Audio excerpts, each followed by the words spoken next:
you're the one on phone. All right, Mr. Briggs. Yes. How long have you been teaching at Franklin Elementary? This is my third year.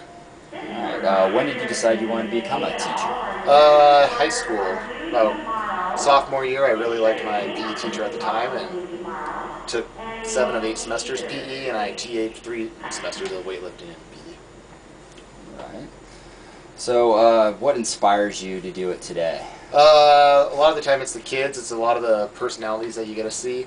It's just the connections you get with the teachers, with the staff, with the parents. Especially in a small town like Pullman, you really get involved with a lot of people. So it's fun to see how one kid reacts with another, how they react with their parents, the school, the community. So it's fun to see kids grow up.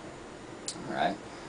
And as you know, a lot of people who go into the teaching profession usually drop out within the first 5 years, the statistics show. Why would you assume that would be the reason? Because the pressure that's put on by continuing on. You get a degree, and then within 3 years of teaching, you're required to start professional certification, your national board.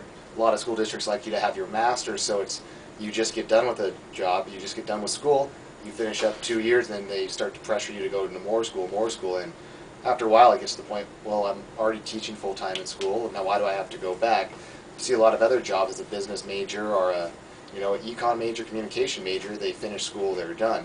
Teaching, you always have to go back, so it's kind of hard to continue with your involvement in the school when you're always forced to keep going back to school. So I think that's one of the major factors of drop-off.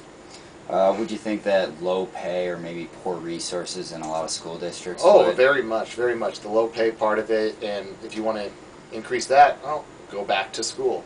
So it's one of those things where they're just holding it over your head. This is how you're going to get there. More school, more pay, the low resources. Here, my budget as a PE teacher for 350 kids is $200. And that's very minimal when you're trying to work with kindergarten through 5th grade, so you really have to be creative about how you spend the money, how you write grants, how you work with the PTA, and if you somehow offend one part of those groups, there goes all your resources. So it's kind of hard to make everybody happy all the time.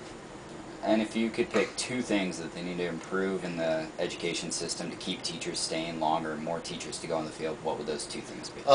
I think slow down the mandatory continuing education. Let the teachers get involved first. Let them get their feet under them instead of just forcing that upon them. And then second, I would say more involvement, community involvement, parent involvement. Kind of as a private school factor, if parents are forced to be involved in the public school, they can drop them off at 7:30 and pick them up at 3:30, and that's allowed. It'd kind of be nice to have a lot more parent support, so in the classroom, so those parents can see how those kids work with classroom teachers, specialists, librarians, how they associate with everyone else in the school. All right. Thank you. All right.